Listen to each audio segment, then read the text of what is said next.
नमस्कार सेवक सेविका बालसेवकांना नागेश शरणागतचा प्रेमपूर्वक नमस्कार.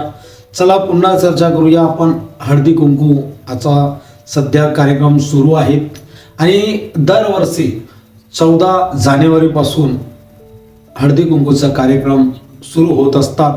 मंडळ संस्था गावागावात आणि गटागटात हळदी कुंकूचे कार्यक्रम होत असतात. तर हा हळदी कुंकूचा जो सण आहे हा सुहासिनी बाया म्हणजे सौभाग्यवती बाया साजरा करत असतात. तर हा हळदी कुंकूचा त्योहार आपल्या पतीच्या नावाने सौभाग्यवती बाया करत असतात.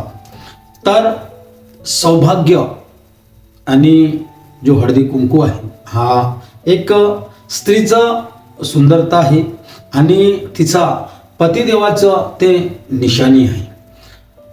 आज आपल्या परमात्मा एक सेवकामध्ये हळदी कुंकूचा त्योहार खूप जोमाने खूप जोराने आणि उत्साहाने आनंदाने करत असतात. आपण वाराणसी आईचं गुण बघितलं तर वाराणसी आईच्या गुणावरही यापूर्वी 2 व्हिडिओ बनविलेले आहेत. त्यामध्ये मी वाराणसी आईचे गुण घातलंच आहे. तरी 2 ओळी त्या वाराणसी आईसाठी बोलतोय. त्या वाराणसी आईने आपल्या पतिदेवाला कशा प्रकारे साथ दिली सुखात आणि दुःखात. त्या ज्यावेळी वाराणसी आईचं लग्न झालं कमी वयाची असताना तिने जिम्मेदारी सांभाळली आणि त्यामध्येच 2 ओळी बोलतोय. माझं एक भजन आहे आणि यूट्यूबवर सुद्धा तो भजन तुम्हाला ऐकायला मिळेल. लाईव्ह प्रोग्राममधला आहे, रेकॉर्डिंग नाही आहे. तर त्या भजनाची ओळ आहे, दुखाची जरी ती वेळ काढ होती, दुखाची जरी ती वेळ काढ होती, आई वाराणसीची साथ त्यांना होती, आई वाराणसीची साथ त्यांना होती. पती परमेश्वर आहे जाणत होती, पती परमेश्वर आहे जाणत होती, महान त्यागी बाबाला साथ तिची होती, महान त्यागी बाबाला साथ तिची होती. दुखाने ग्रासले सारे कुटुंब होते, एक एक करूनी जीव मरत होते, देवी देवतांचे पूजन करत होते, तरी एक एक जीवा मरण पावत होते. काय होते काय ठाऊक कर्माची गती, कर्माची गती, अशी दुःखाची ती वेळ काढ होती, आई वाराणसीची साथ त्यांना होती, आई वाराणसीची साथ त्यांना होती. तर त्या दुःखाच्या काळामध्येही आपल्या पतिदेवाच्या पाठीच्या मागं राहणारी अशी आम्हा सर्वांची आवडती आई वाराणसी आई ही सुखादुखात उभी राहिली आणि तिला माहीत होतं पती हा परमेश्वर आहे आणि आईने आपलं पत्नी होण्याचं कर्तव्य परिपूर्ण पार पाडलं, योग्य रीतीने पार पाडलं.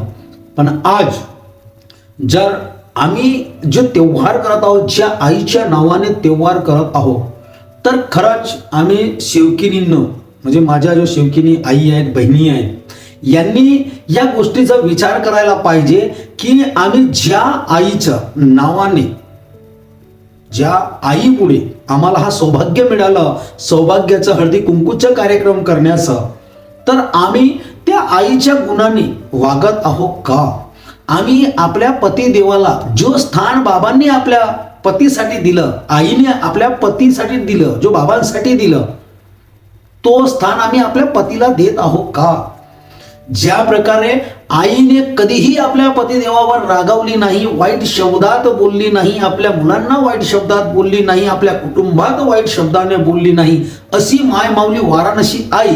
तर आपण ज्या आईच्या नावाने आपल्या सौभाग्याचा आपण जो हळदी कुंकूचा कार्यक्रम करतोय, तर खरंच आम्ही हा जो कार्यक्रम करणाऱ्या सेविका आहोत, जे 100 रुपये, 200 रुपये, 500 रुपये, 1000 रुपये वर्गण करून हा थाटाचा कार्यक्रम करतोय, एका दिवसाचा कार्यक्रम करतोय, वर्षातून एक दिवस ज्या सौभाग्यासाठी आम्ही हा कार्यक्रम करतोय, तर आम्ही त्या आपल्या कुंकवाच्या धनी बरोबर वर्षभर कसे राहतोय आणि ज्या दिवशी आमचा कार्यक्रम आहे त्या कार्यक्रमातून आम्ही काय शिकलोय किंवा काय आम्ही आपल्या पतिदेवासाठी करतोय, याचा आम्हाला चिंतन मनन करण्याची गरज आहे. आज जितक्या जोमाने, जितक्या जोराने, जितक्या उत्साहाने हळदी कुंकूचे कार्यक्रम होत आहेत, तर सेविका आईंनो, सेवक भावांनो, खरंच आपल्या घरात, आपल्या संसारात, आपल्या व्यावहारिक जीवनात आम्ही आपल्या पतिदेवासोबत तसे वागत आहोत का? ज्या आईच्या नावाने, ज्या आईच्या विचाराने, ज्या आईच्या त्यागामुळे हे आम्हाला सौभाग्य लाभलं आपल्या सौभाग्याच्या हळदी कुंकूचं कार्यक्रम करण्याचं, तर आम्ही खरंच तसं कार्यक्रम करत, म्हणजे तसे कार्य आपल्या घरात, आपल्या दैनंदिन जीवनात करत आहोत का? आईने ज्या प्रकारे आपल्या पतिदेवाचा सन्मान केलं, तसंच आम्ही आपल्या घरी आपल्या पतिदेवाचा सन्मान करत आहोत का? ज्या प्रकारे आईने आपल्या कुटुंबाला सांभाळून घेतलं, संपूर्ण कुटुंबाला सांभाळून घेतलं, सर्व सेवकांना सांभाळून घेतलं, तसं आम्ही सांभाळत आहोत का? जर आज हळदी कुंकूचा कार्यक्रम करतोय, तिळगुळ घ्या आणि गोडगोड बोला, तिळगुळ घ्या आणि गोडगोड बोला. जर तिळगुळ घ्या आणि गोडगोड बोलला, याने जर संपूर्ण समाजात आमची सेविका बाई गोडगोड बोलली असती, तर आमच्या सेवकांच्या घरातले सर्व तंटे नाहीसे झाले असते.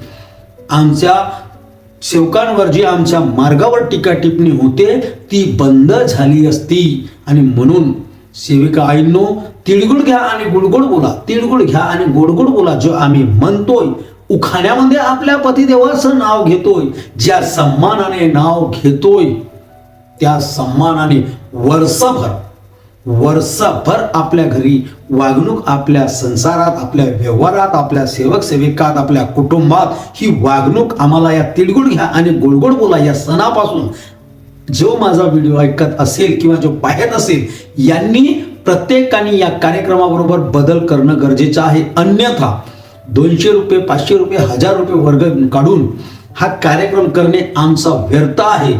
आईच्या नावाने आम्ही कार्य करतोय, आम्ही आपल्या सौभाग्याचं लेण म्हणून आपला कार्यक्रम करतोय. तर सेविका आईंनो, ज्या प्रकारे, ज्या उत्साहाने तुम्ही हा कार्यक्रम करत आहात, माझी 2 हाताची विनंती आहे की आपल्याही कुटुंबात, आपल्या पतिदेवासोबत, आपल्या मुलांसोबत, आपल्या कुटुंबात, आपल्या सेवकात, सेवक सेविकात तिळगुळ घ्या आणि गोडगोड बोला या म्हणीप्रमाणे कार्यक्रम ज्या दिवशीपासून तुमचा सुरू होतो किंवा झाला असेल, हा व्हिडिओ ऐकण्याच्या पूर्वी जरी झाला असेल, तर ज्या प्रकारे तुम्ही तिळगुळ घ्या आणि गोडगोड बोला, जसं बोलले तसं आपल्या सर्व जीवनात तिळगुळ घ्या आणि गोडगोड बोला या म्हणीप्रमाणे आपली वागणूक ठेवावं, हीच अपेक्षा बाळगतो. आणि ज्या प्रकारे आईने आपल्या पतीला परमेश्वर मानलं आणि कधी आपल्या पतीसोबत रागानं राहिली नाही, अशी आम्हा सर्वांची वाराणसी आई, तर तिच्या गुणातून थोडेसे गुण आपल्यातही घेऊन घ्यावं एवढी अपेक्षा बाळगतो. वाराणसी आई माझी किती गुणवान, आणि तुझ्या संगतीनं झाले बाबा हो महान. म्हणून बाबांना महान करण्यात वाराणसी आईचं योगदान हा 100% होतं. म्हणून वाराणसी आईंना आपण नमस्कार म्हणतो, प्रणाम म्हणतो. आणि हा जो तिळगुळ घ्या गोडगोड बोला जो हळदी कुंकूचा कार्यक्रम आहे साजरा करतो. इतकंच बोलतो, आपल्या शब्दांना विराम देतो. सर्वांना माझा नमस्कार.